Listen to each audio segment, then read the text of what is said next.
yang siap menerima firman Allah sama-sama katakan amin. Tepuk tangan yang meriah bagi Tuhan Yesus. Please sit down. Welcome home GBI Pelita. Shalom. Please join with our social media. Silakan bergabung dengan sosial media gereja, sosial media Bapak Gembala, terlebih YouTube. Saya banyak membahas keluarga, pernikahan, memilih teman hidup. Ini ke depan akan saya bahas bagaimana memilih pasangan hidup. Supaya saudara nanti bisa mendengar sambil bekerja, saudara bisa diberkati dengan firman Allah.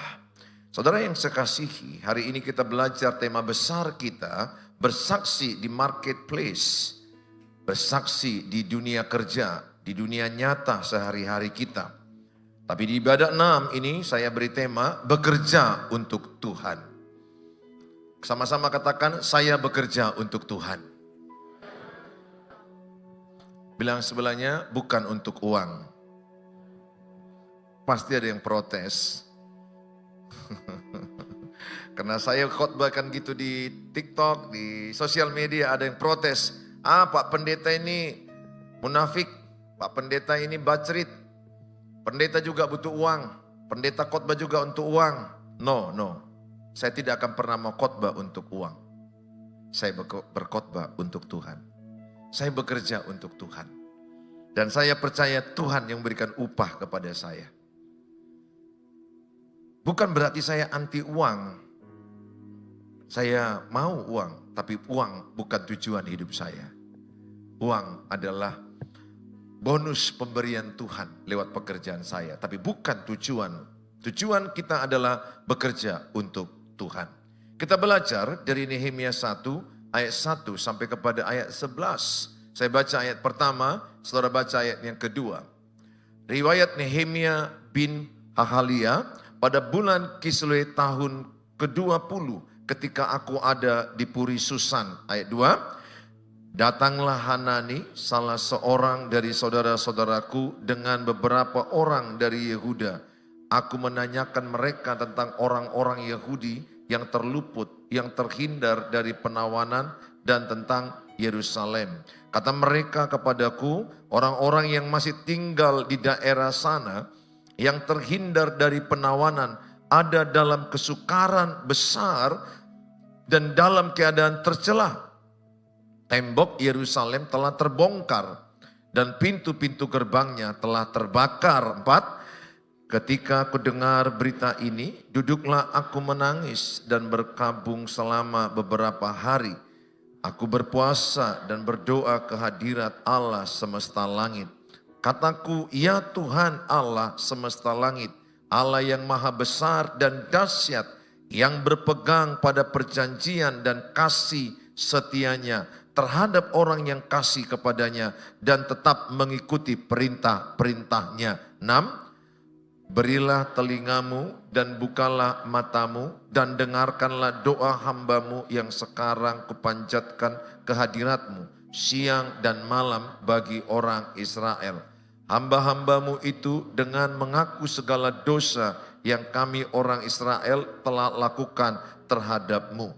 Juga aku dan kaum keluargaku telah berbuat dosa. Kami telah sangat bersalah terhadapmu dan tidak mengikuti perintah-perintah, ketetapan-ketetapan dan peraturan-peraturan yang telah kau perintahkan kepada Musa hambamu itu. 8 sama-sama.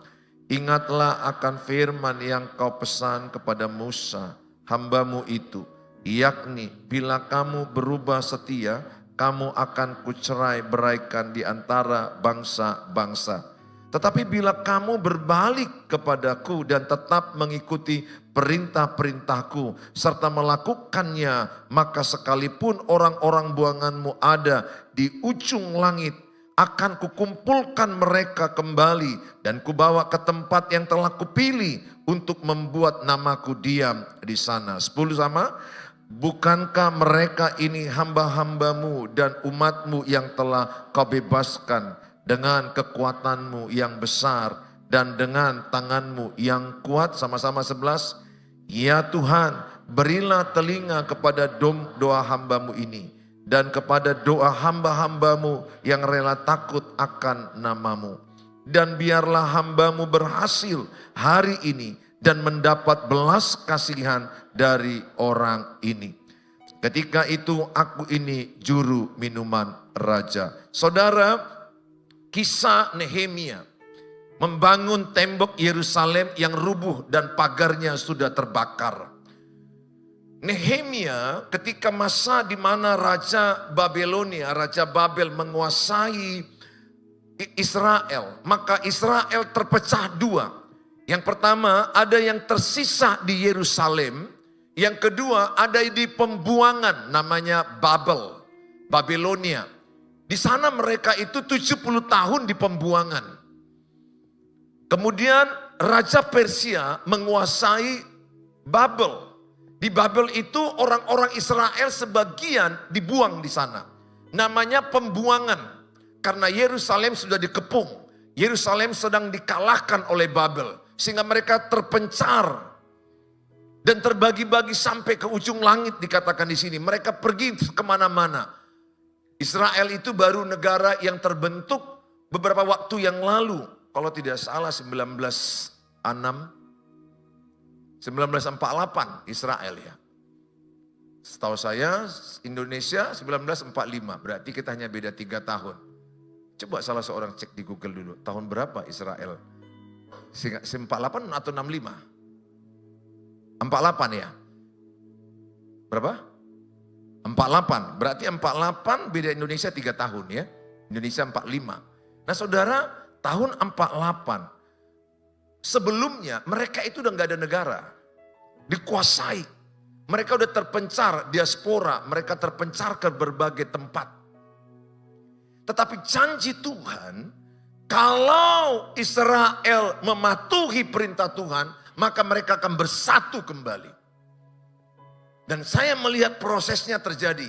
Dari Eropa, dari Amerika, dari belahan dunia. Israel yang orang Yahudi yang terpencar mulai bersatu kembali. Nah saudara yang saya kasihi, dalam konteks ini, Nehemia dipindahkan oleh Raja Artasta, yaitu Raja Persia, tinggal di istana raja, di Puri Susan, sebagai juru minum. Artinya dia memberikan minuman ke raja. Dia menjadi orang yang sangat penting di kerajaan. Dia menjadi orang yang sangat diperhitungkan di kerajaan Persia. Padahal Persia dengan Yahudi itu musuh bebuyutan. Mereka itu sangat perang habis-habisan. Nah saudara, Allah memilih Nehemia karena kesalehannya. Perhatikan baik. Dia bekerja dengan saleh. Saleh itu artinya dia bekerja dengan cermat, dengan setia, dengan semangat, dengan sukacita. Bisa saya katakan dia bekerja dengan excellent. Saya rindu semua saudara yang datang hari ini. Gunakanlah waktumu yang ada ini bekerja dengan segenap hatimu. Dalam Kolose 3 ayat 23 sampai kepada ayat yang ke-24. Apapun juga yang kamu perbuat, perbuatlah dengan segenap hatimu seperti untuk Tuhan. Dan bukan untuk manusia. Pada ayat yang ke-24 sama-sama kita baca 1, 2 ya.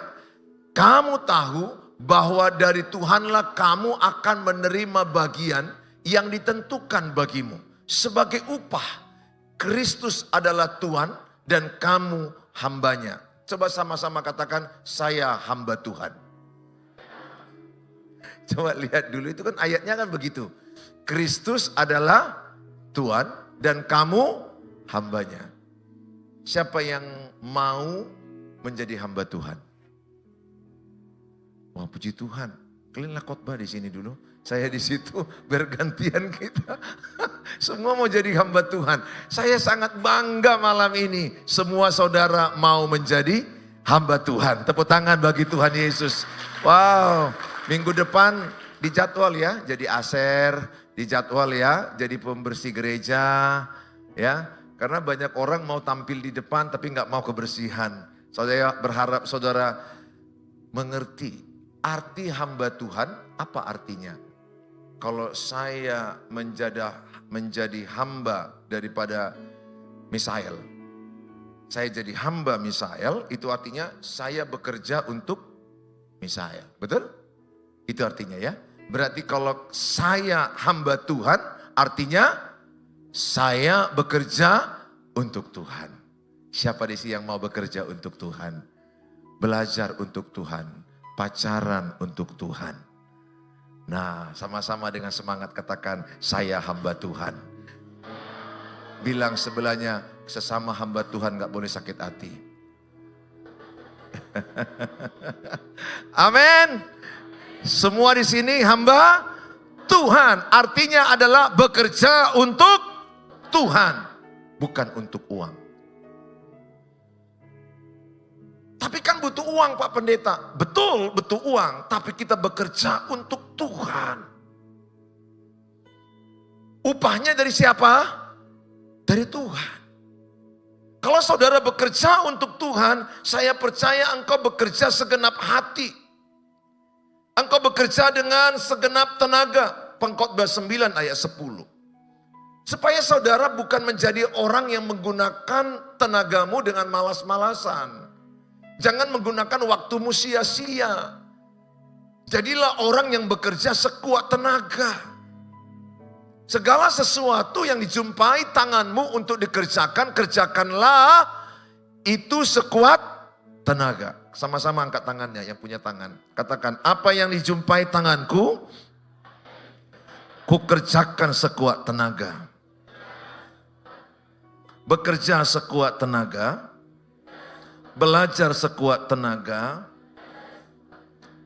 bernyanyi untuk Tuhan sekuat tenaga, cuci piring sekuat tenaga, nyapu sekuat tenaga. Amin. Berarti apa yang jumpa tanganmu kalau jumpa sapu? Sekuat tenaga. Kecuali nggak boleh kau memukul orang sekuat tenaga. Jangan nanti kau punya pegangan kayu, wah kata pendeta itu sekuat tenaga. Jangan ya, memukul nggak boleh sekuat tenaga. Memukul harus ecek-ecek aja. Nggak boleh memukul dengan sangat sadis. Saya berdoa, sadari, saya tidak akan pernah mau berkhotbah untuk uang. Tidak.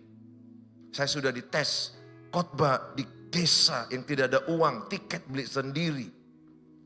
Biaya hotel bayar sendiri. Lihat pembangunannya kurang, saya bantu seberapa yang bisa saya bantu. Karena saya bukan hamba uang. Ingat, Tuhan membandingkan dirinya itu dengan uang. Maka saudara, dalam kitab Matius 6 ayat 33, ini penting saudara. Saudara jangan takut, kalau engkau bekerja untuk Tuhan dalam kebenaran, Tuhan cukupkan apa yang kau perlukan. Tetapi carilah dahulu kerajaan Allah dan kebenarannya. Maka semuanya itu akan ditambahkan padamu.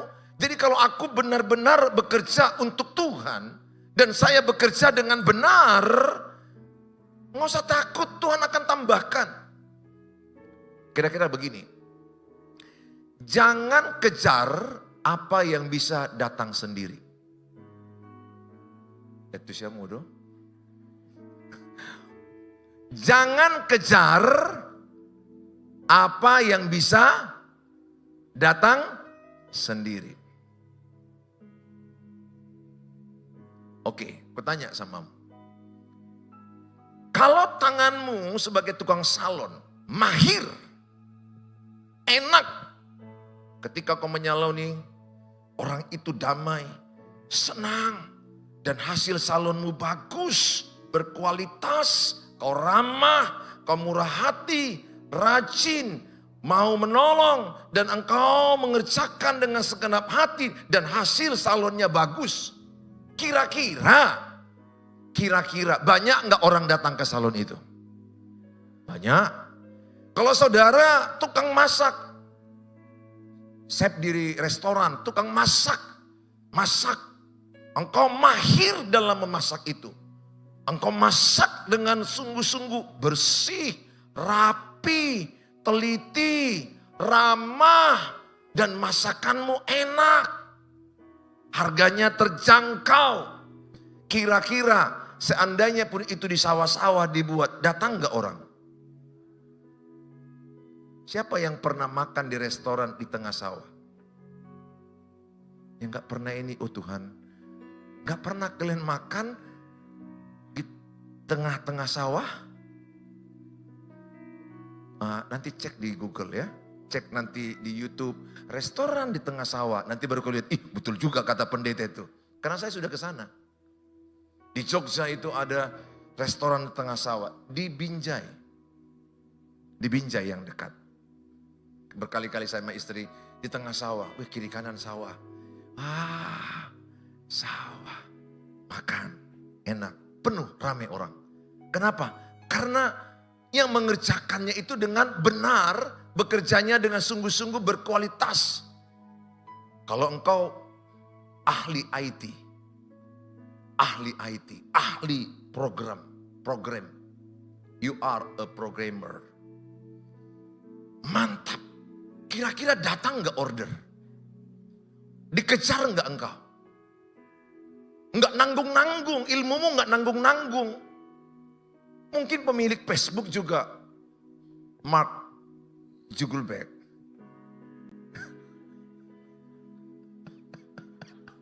Mark apa namanya? Sampai ludahku keluar Mark. Ya, Zuckerberg.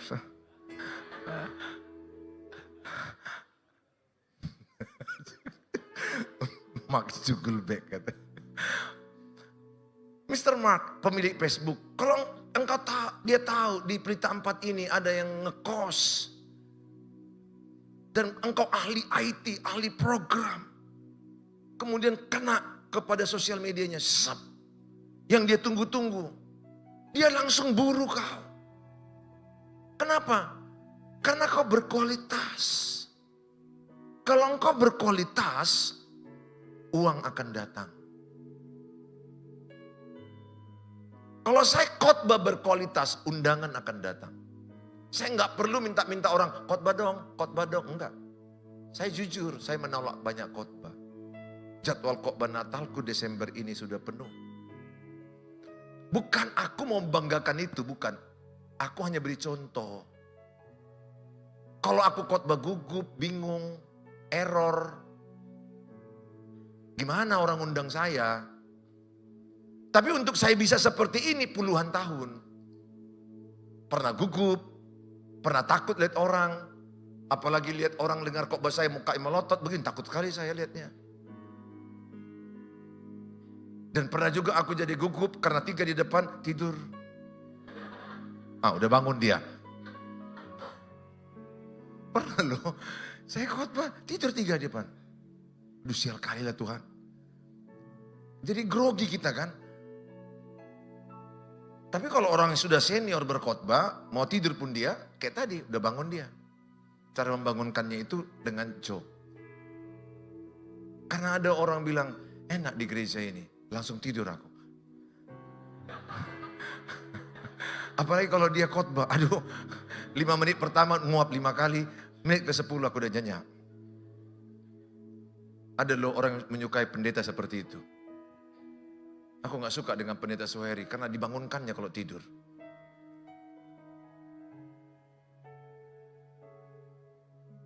Jangan kejar apa yang bisa datang sendiri.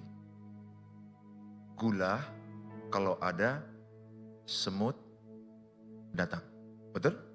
Letakkan gula di meja makanmu, semut datang. Unang lo jahu mengelului halet.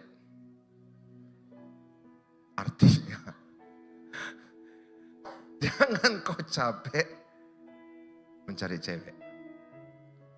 Perbaiki kualitas hidupmu.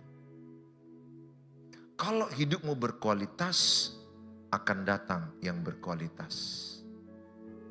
Manusia menarik ke yang sama. Kalau hidupmu murahan, pasti datang murahan. Dalami apa yang saya bilang ini. Kalau sekarang beberapa kulihat wajah-wajah jomblo. Dari matamu nampak mata jomblo. Apapun keadaanmu, saya katakan gak usah kau sibuk memikirkan diakah jodohku, diakah jodohku. Sikit-sikit jumpa orang, kau rasa ini jodohku. Orang jadi takut kenalan samamu. Karena sikit-sikit kalau jumpa orang, Tuhan, kenapa dia memandang aku tajam? Tajamlah, karena ada cabai di gigimu. Bukan dia karena naksir. Jadi saya mau katakan sama kamu, gak usah kau sibuk memikirkan siapa jodohku. Sibuklah memperbaiki kualitas hidupmu. Percaya, sibuklah evaluasi hidupmu. Sibuklah engkau memperbaiki hidupmu, karaktermu, kualitasmu, pengetahuanmu, skillmu. Kalau engkau sibuk dengan yang evaluasi, memperbaiki dirimu, lihat, datang. Mungkin engkau cowok yang gak diterima beberapa kali cintamu. Beberapa orang ini kulihat kau tertahan jodoh. Ditolak cintamu. Kau terlalu kejar cinta si Rosa. Rusak kalau nanti dibuat si Rosa itu. Nggak usah terlalu kau kejar. Kalau terlalu kejar. Dan bisa aja si Rosa menolakmu. Tapi ketika dirimu memperbaiki dirimu, engkau berkualitas. Setelah 10 tahun kemudian, Rosa menikah dengan yang lain.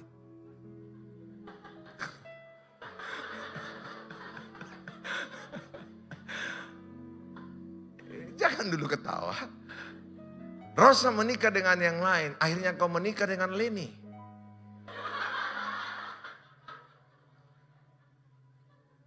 Lihat. Rosa menolakmu waktu itu karena dilihatnya dirimu tidak berkualitas.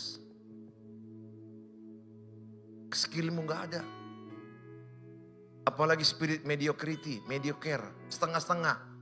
Gak ahli satu bidang. Ingat ya, orang yang hebat itu ahli satu bidang. Engkau kalau rata-rata gak terpakai, sorry. Kalau kau mau jadi orang hebat satu bidang. Hebat satu bidang. Misalnya engkau hebat di bidang pertalangan, masang talang kau hebat, tutup mata pun kau bisa masang talang itu. Lihat talang orang pun jarak jauh, bocor itu. Orang akan kejar kau.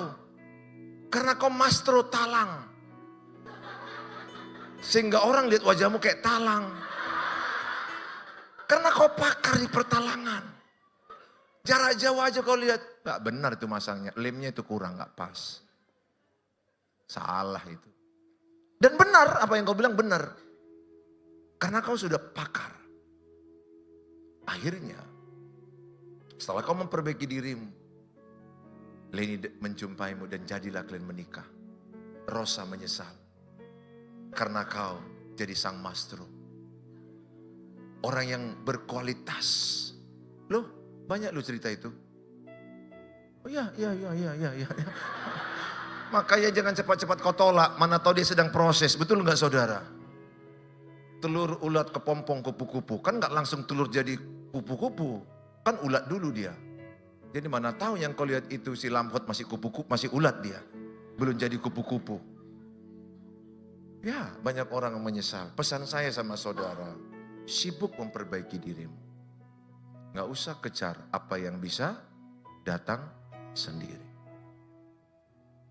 Saya apa sibuk saya sekarang? Sibuk kapasitas rohani saya. Persekutuan dengan Tuhan, pendalaman Alkitab, teknik khotbah. Saya sibuk evaluasi diri saya. Setelah ini khotbah 4 sesi minggu ini, besok-besok itu saya dengar khotbah saya mana yang kurang, mana yang terus puluhan tahun. Untuk menjadi maestro tidak bisa sekejap mata. Sesuatu yang kau lakukan 2 jam sehari, selama 2 tahun, engkau sudah seperti seorang maestro. 2 jam aja main keyboard, 2 jam main keyboard tiap hari. Besok 2 jam lagi, tiap hari tapi konsisten. Nanti kau bisa main keyboard, sepertinya tutup mata juga bisa. Kenapa? Konsisten. Saudara, Nehemia dipanggil Tuhan untuk membangun tembok Yerusalem. Datang Hanani menceritakan, Yerusalem sudah terbakar. Pagarnya terbakar, temboknya rubuh. Nehemia bilang, bagaimana nasib saudara-saudara kita? Terancam, menderita. Kalau sudah tidak ada tembok, pasti mudah dikalahkan. Di situ kakeknya, neneknya, omnya, tantenya, keluarga besarnya, keturunan nenek leluhurnya, kakek leluhurnya. Dia menangis. Apakah yang dibuat oleh Nehemia? Yang pertama, mempersiapkan kerohanian dan menyadari kesalahan. Nehemia 1 ayat 4 sampai 7. Saya bacakan ayat 4 kepada saudara. Maka dikatakan pada ayat yang keempat, ketika aku dengar berita ini, duduklah aku menangis dan berkabung selama beberapa hari. Aku berpuasa dan berdoa kehadirat Allah semesta langit. Ayat 7 dia bilang seperti ini, ayat 7. Pada ayat 7 dia berkata, kami telah sangat bersalah terhadapmu. Orang Israel itu bersalah. Apa salah orang Israel? Menyembah patung lembu emas. Apalagi salahnya? Bersungut-sungut. Gak ada air, gak ada makanan. Mereka minta pulangkan saja kami ke Mesir. Itu orang Israel. Di perjalanan ketika gak ada air, gak ada makanan, mereka menyalahkan Musa. Kenapa kau ajak kami? Kalau kami mati di padang gurun ini. Di Mesir ada makanan, ada air. Saya mau katakan kepada saudara, ketika engkau dalam kesusahan, jangan mengeluh. Ketika engkau ada tantangan, jangan menyerah. Hadapi tantanganmu itu. Karena aku percaya, Alkitab berkata, Roma 8 ayat 28, Allah turut bekerja, mendatangkan kebaikan bagi orang yang mengasihi Dia. Sehingga pesan saya, jangan menjadi orang yang mudah mengeluh. Jadilah orang yang menghadapi tantangan dengan iman. Bahwa di balik tantanganmu ada kebaikan Tuhan. Dengar, tidak ada pekerjaan yang tidak ada tantangan. Nehemia membangun tembok itu. Ada orang yang iri kepada dia. Ada yang mengolok-olok dia. Nehemia 2 ayat 19. Ada orang yang iri kepadamu. Ada orang yang mengolok-olokmu. Ada orang yang gak suka samamu. Gak semua orang suka samamu. Mau sebaik apa dirimu, ada orang gak suka samamu. Bahkan lebih sedihnya, kau tidak kenal dia, kau tidak pernah sakiti dia, kau gak pernah ganggu dia, dia gak suka samamu. Itulah manusia. Bisa seperti itu. Kau gak pernah ganggu, kau gak pernah ambil gincu dia, kau gak pernah ambil uang dia, kau gak pernah ganggu cowok dia. Kau baik-baik, tapi kok bisa gak suka dia samamu? Ada aja manusia seperti itu. Ketika Sanballat orang Horon dan Tobia orang Amon, pelayan itu, dan Gesem orang Arab mendengar itu, mendengar si Nehemia membangun tembok Yerusalem. Mereka mengolok-olokkan dan menghina kami. Kata mereka, apa yang kamu lakukan itu? Apa kamu mau berontak terhadap raja? Tapi Nehemia fokus kepada pekerjaannya. Pesan saya sama saudara, di tempat kerjaanmu, di kuliahmu, kalau ada orang yang tidak suka samamu, gak usah fokus sama dia. Dengar, dekatlah dengan orang yang senang samamu. Jangan kau mau memaksa semua orang senang samamu. Tidak bisa engkau menyenangkan semua orang. Ingat, kalau saya gak suka samamu, kacamataku gak suka samamu. Artinya apa? Semua pekerjaanmu aku gak suka. Hati orang itu kacamata. Kalau aku udah benci samamu, kacamataku benci samamu. Jadi hatiku itu kacamata. Sehingga nggak perlu kau menyenangkan semua orang. Dan memang nggak bisa menyenangkan semua orang. Pesanku samamu, duduklah dengan orang yang senang samamu. Masuk Pak Pendeta kita benci orang gak senang sama aku. Enggak, bukan itu maksud saya. Kau habis energi untuk membuktikan bahwa kau baik sama dia. Enggak ada guna. Pembuktian dirimu gak perlu. Sekali lagi, pembuktian dirimu gak perlu. Kalau aku udah benci samamu, mau kau buktikan pun sebaik apa hidupmu, tetap aku bilang gak bagus. Karena hatiku kacamataku. Nah, kalau aku senang samamu, ada kesalahanmu kututupin. Ada kesalahanmu bisa kuterima. Kenapa? Aku senang samamu. Tuhan Yesus senang sama kita. Meskipun kita orang berdosa, dia sayang sama kita.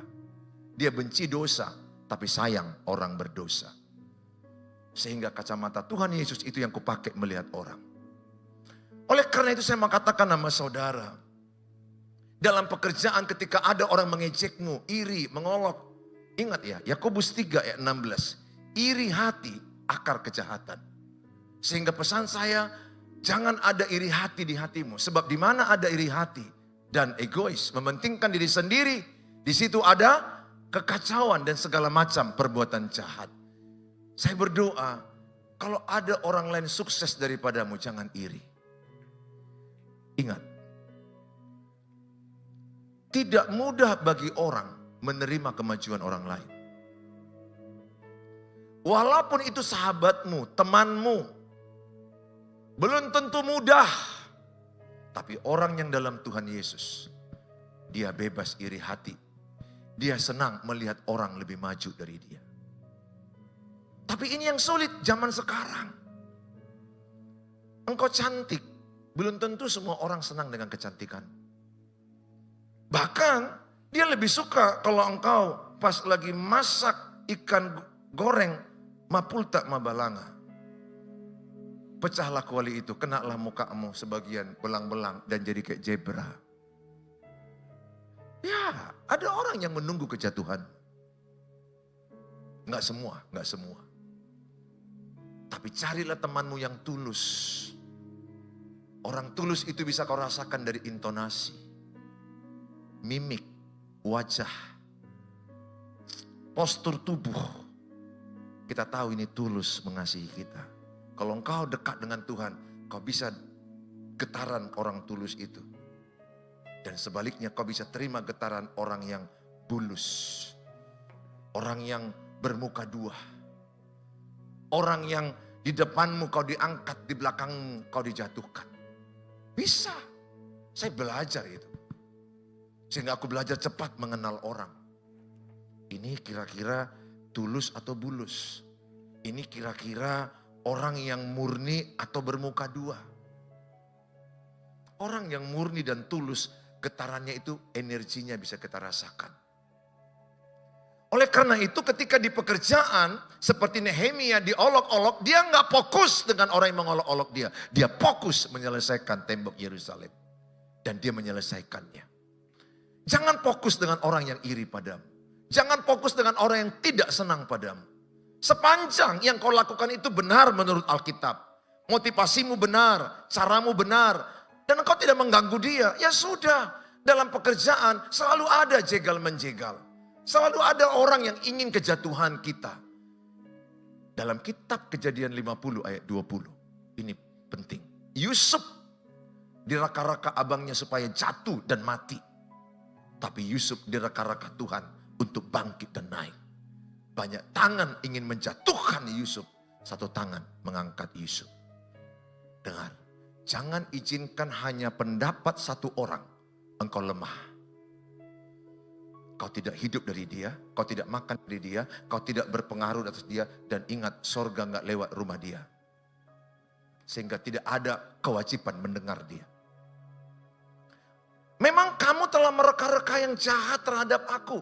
Dengar, ada orang yang mereka-reka yang jahat samamu. Lihat ya, bentar lagi hancur itu. Lihat ya, bentar lagi itu ditinggalkan cowok itu. Lihat ya, sebentar lagi itu kacau itu. Bentar lagi itu mampus itu.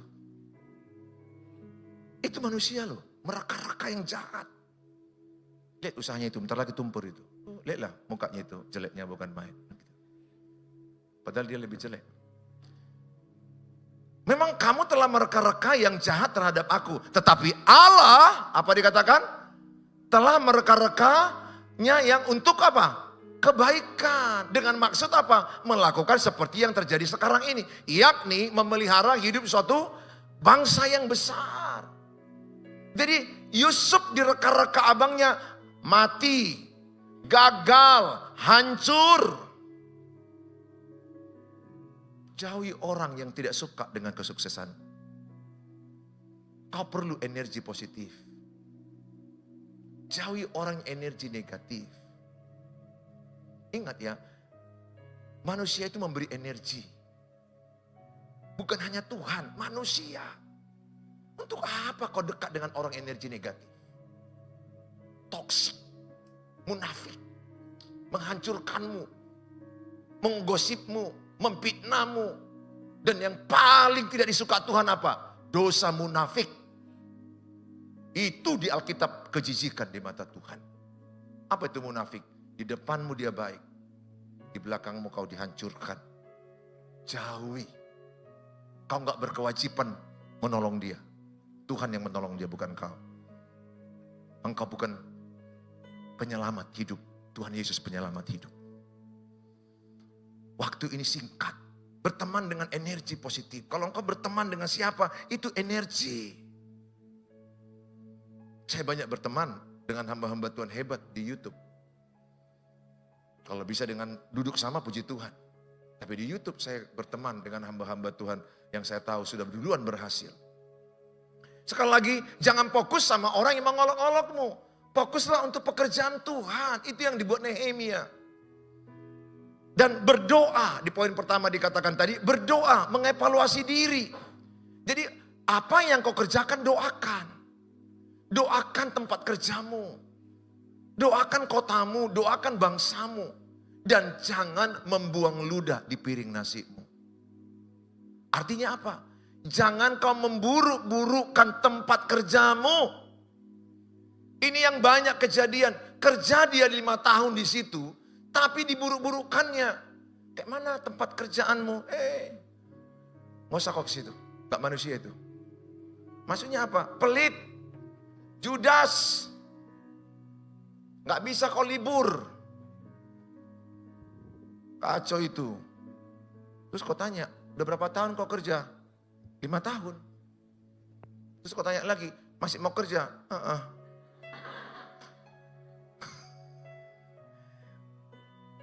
Akan kau jumpai orang begitu.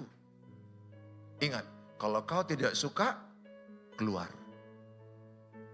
Gak usah kau ada di antaramu makan nasi, PPP. Itulah membuang ludah ke piring nasi. Jangan. Kau berkati tempat kerjamu. Kalau kau kerja di salon, berkati. Kalau kau guru TK, berkati sekolah TK itu. Kalau kau kerja di klinik, kerja berkati. Lihat, kalau engkau seperti itu, engkau semakin dipromosikan Tuhan. Tapi saya menjumpai ada banyak orang memburuk-burukkan tempat kerjaannya. Jangan burukkan pemerintahan. Kita bersyukur Bapak Presiden Prabowo sudah dilantik. Dengan Pak Gibran. Dengan para menteri yang akan bekerja 5 tahun ke depan. Jangan burukkan bangsamu sendiri. Yang kedua adalah dikatakan, hidup dalam firman Tuhan. Tadi yang pertama, evaluasi dirimu. Kalau ada yang salah cara kerjamu, jangan teruskan. Pesanku samamu, kalau engkau di jam kerja, jangan main-main sosial media. Karena ada orang kulihat, di jam 10 pagi, dia main TikTok. Poco. Jam 10 loh, live dia. Ya Allah ya Tuhan. Ruginya lah yang punya usaha itu. Nggak usah. Di jam kerja, kerja. Di jam istirahat, istirahat. Di jam isoma, isoma. Kan ada jamnya semua. Di jam kerja, kerja. Jangan sampai engkau kalau kerja diawasi CCTV. Sama kayak gereja ini, banyak kali CCTV-nya. Dan dilaporkan nama saya siapa yang tidur dengar khotbah. Kalau kau tidur di Zoom itu, zup, langsung masuk ke WA aku. Dan kulihat orangnya itu terus.